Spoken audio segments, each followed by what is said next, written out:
Hello guys, welcome back to my YouTube channel. So आज हम lecture 6 पढ़ने जा रहे हैं। Okay, so let me get this. Okay, so आज हम लेक्चर 6 पढ़ने जा रहे हैं एथिक्स का। ठीक है। सो इसमें आज हम पढ़ने जा रहे हैं टाइप्स ऑफ एटीट्यूड और पॉलिटिकल एटीट्यूड क्या होते हैं। सो अगर हम टाइप्स ऑफ एटीट्यूड की बात करें, सो यहाँ पे दो चीज़ें हैं, एटीट्यूड ऑफ और एटीट्यूड टूवर्ड्स। एटीट्यूड ऑफ किसका? इंडिविजुअल का एटीट्यूड कैसे है, खुद को लेके, सोसाइटी को लेके। इंस्टीट्यूशन का एटीट्यूड खुद को लेके क्या है, ऑर्गेनाइजेशन का एटीट्यूड खुद को लेके क्या है। और फिर है एटीट्यूड टूवर्ड्स।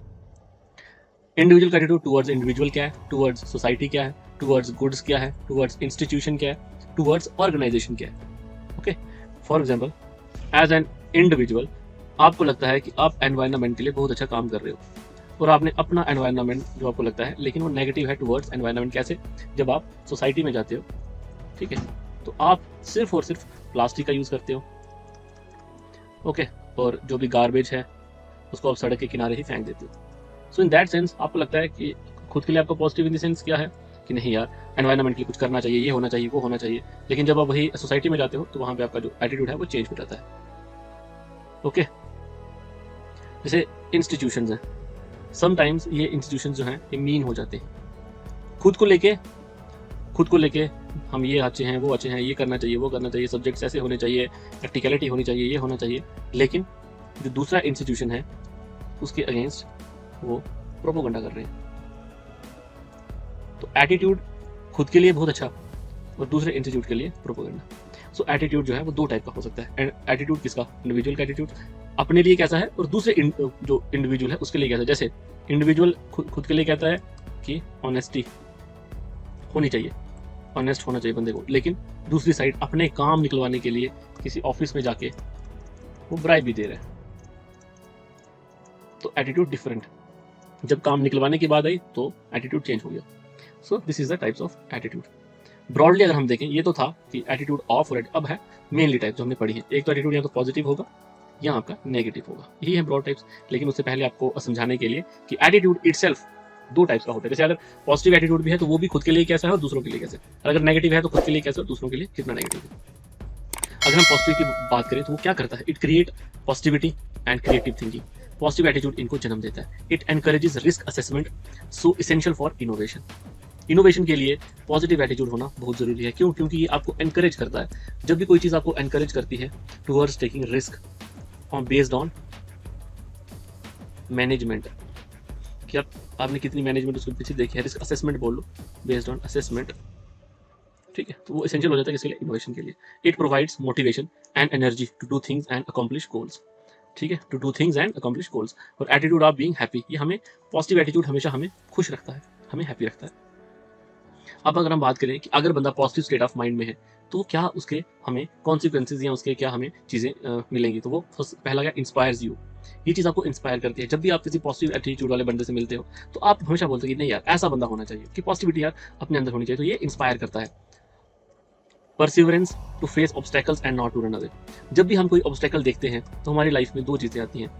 अगर जो पॉजिटिव इंसान होगा वो हमेशा ऑब्स्टेकल को एक अपॉर्चुनिटी भी देखेगा या एक ऐसी चीज़ देखेगा जिससे वो कुछ सीख लेता है, और या कुछ लाइफ लेसन वाली चीज़ की तरह देखेगा और उससे भागेगा नहीं। Seeing failure and problem as hidden blessing, वो देखता है यही कि फेलियर और प्रॉब्लम आपको सिखा के जाती है, तो वो उनको मानता है कि ये हिडन ब्लेसिंग्स है।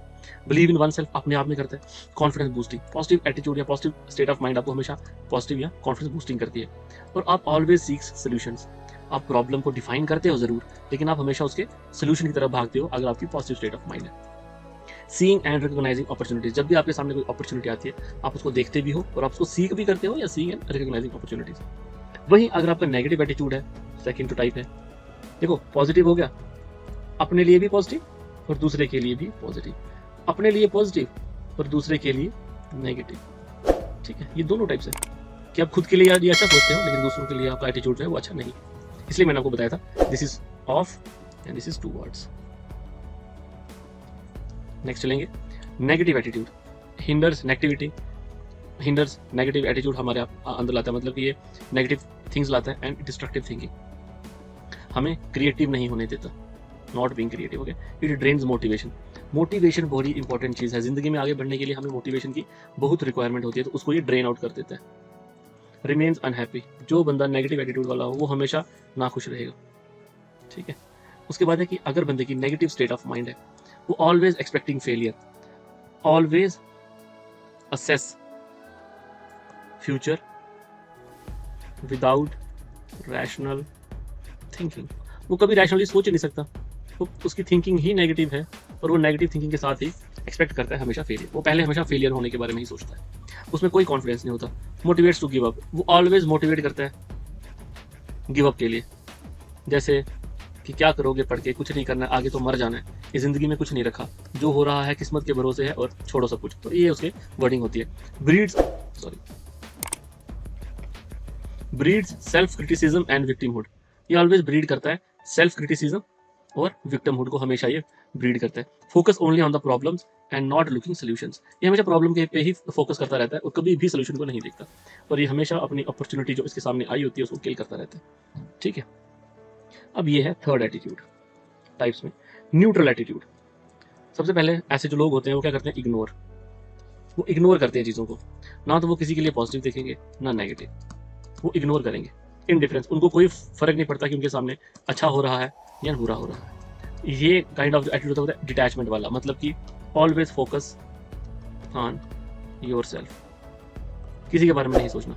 अनइमोशनल, ये लोग बिल्कुल इमोशनल नहीं होते, तो मतलब इनमें फीलिंग नाम की कोई चीज़ नहीं होती, तो ये न्यूट्रल होते हैं। ये ट्राई करते हैं इग्नोर, इनके सामने कुछ बुरा हो रहा है, नेगेटिव हो रहा है, ये उसको भी छोड़ देंगे, अगर पॉजिटिव हो रहा है ये उसको भी छोड़ देंगे। इनडिफरेंस, इनको कोई फर्क नहीं पड़ता कि क्या चल रहा है। डिटैचमेंट होते हैं, अनइमोशनल। लेकिन इसका न्यूट्रल का एक अच्छा होता है कि इनकी गुड साइड क्या है कि बैलेंस, मतलब जो इनकी अप्रोच, अगर किसी का न्यूट्रल एटीट्यूड है लेकिन वो बैलेंस्ड है, तो उसका मतलब उसकी अप्रोच है टुवर्ड्स पॉजिटिव और नेगेटिव, ठीक है, वो इक्वल है, मतलब कि नॉट पॉजिटिव नॉट नेगेटिव, मतलब वो ना तो वो किसी चीज़ के बारे में अच्छा सोचते हैं ना बुरा सोचते हैं, तो वो बैलेंस चलते हैं।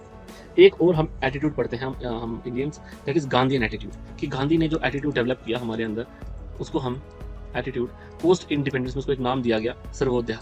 सर्वोदया मतलब for poor people, universal uplift और प्रोग्रेस फॉर ऑल, इसका मीनिंग था talk about self supporting villages. ये हमेशा बात करता था एक ऐसा विलेज जो सेल्फ सपोर्टिंग हो और makes things for whole village, makes whole village your family. मतलब इसमें जो प्राइवेट रिलेशंस जो हमने बात की और जो पब्लिक रिलेशंस की हमने बात की, उसको इसने दोनों को बना के एक ही बना दिया रिलेशन। वो था कि जैसे आप अपनी फैमिली को ट्रीट करते हो वैसे आप पूरे विलेज को ट्रीट करते हो। इसने इसमें एक और चीज़ थी, दैट इज नॉन वायलेंस, उसी के बेस पे इसको नाम दिया गया सर्वोदया। ठीक है, यूनिवर्सल अपलिफ्ट, सबकी खुशी। ठीक है, तो ये था एटीट्यूड के बारे में। तो मुझे लगता है लेक्चर जो हमने से पहले वाला पढ़ा और ये लेक्चर पूरा आपका समअप करता है एटीट्यूड। लेकिन अब हम बात करेंगे पॉलिटिकल एटीट्यूड, क्योंकि ये बड़ा इंपॉर्टेंट टॉपिक बन जाता है। उसका मीनिंग ये है कि how do you see politics. Political attitude का मतलब होता है कि आप पॉलिटिक्स को कैसे देखते हो। व्यू इधर फेवरेबल और अनफेवरेबल ऑफ इंडिविजुअल और ग्रुप। पॉलिटिकल एटीट्यूड क्या है, ये एक व्यू है, फेवरेबल भी हो सकता है और अनफेवरेबल भी हो सकता है किसी इंडिविजुअल या किसी ग्रुप के लिए। अब व्यू क्या है, व्यू जो होगा वो किस पे बेस होगा आपका, वैल्यू पे, परसेप्शन पे, नॉलेज पे और बिलीफ पे। कि आपकी वैल्यूज क्या है उसके ऊपर आपका व्यू आएगा। आप सोचते कैसा हो, परसेप्शन क्या है आपने उसकी, कितनी नॉलेज है आपको उसके बारे में, या आपका बिलीफ क्या है, बिलीफ स्ट्रक्चर आपका क्या है। और हमने लिखा है अबाउट एन इंडिविजुअल और अ ग्रुप। तो about political object such as events, policies, issues in public sphere. So political attitude क्या हुआ, it is the view either favourable और non favourable against a group और individual about political object such as events, policies, issues in public sphere में। लेकिन now attitude जो इसका होगा, it can be positive, it can be negative, it can be neutral. So political attitude जो आपका है वो तो डिफाइन कर दिया हमने, ये व्यू है आपका, ठीक, किसका, पब्लिक स्फीयर में जो चीजें हैं उनके लिए, नॉट प्राइवेट, किसी नेता का बच्चा कैसा है या डॉटर कैसी है उसके अगेंस्ट नहीं, बल्कि पब्लिक स्फीयर में जो चीजें हैं, पॉलिसीज कैसी बनाई है सरकार ने, इवेंट्स जो हैं उनके इश्यूज जो हैं हमारे नेशनल इश्यूज, उनके बेस।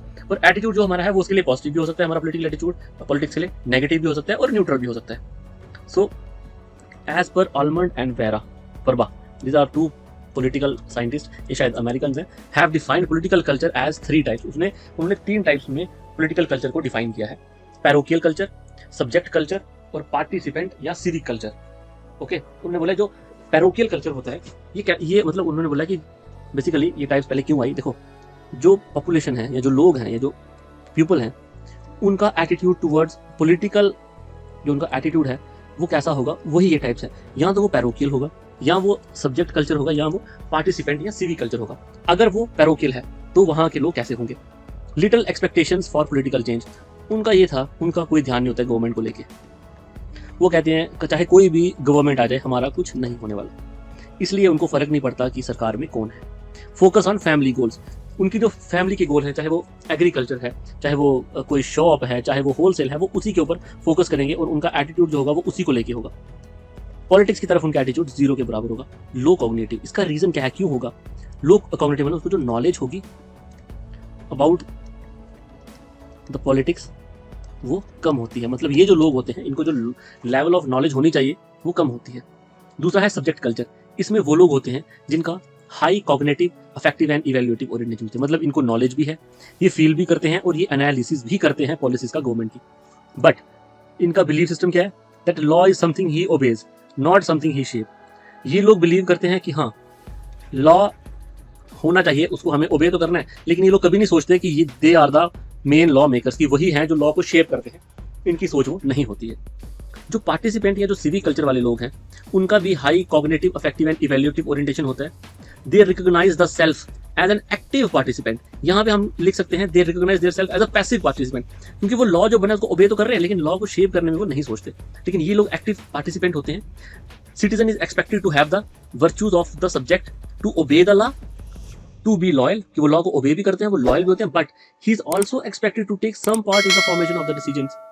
उनको कुछ पार्ट भी वो लोग प्ले करते हैं। 3 टाइप की सोसाइटीज होती हैं, ठीक है, जो पॉलिटिकल एटीट्यूड में हम पढ़ते हैं। एक वो जिनका कॉग्निटिव लो है, पार्टिसिपेशन जीरो है। एक वो जिनका कॉग्निटिव हाई है लेकिन पार्टिसिपेशन जीरो है। और एक वो लोग जिनका कॉग्निटिव या जो नॉलेज है वो भी हाई है और जिनकी पार्टिसिपेशन भी है। नो इस कॉन्टेक्स्ट में अगर हम इंडिया की बात करें तो इंडिया में कौन सा कल्चर है, मिक्स्ड कल्चर है। मतलब तीनों टाइप के लोग यहाँ पे पाए जाते हैं with inclination towards participant culture.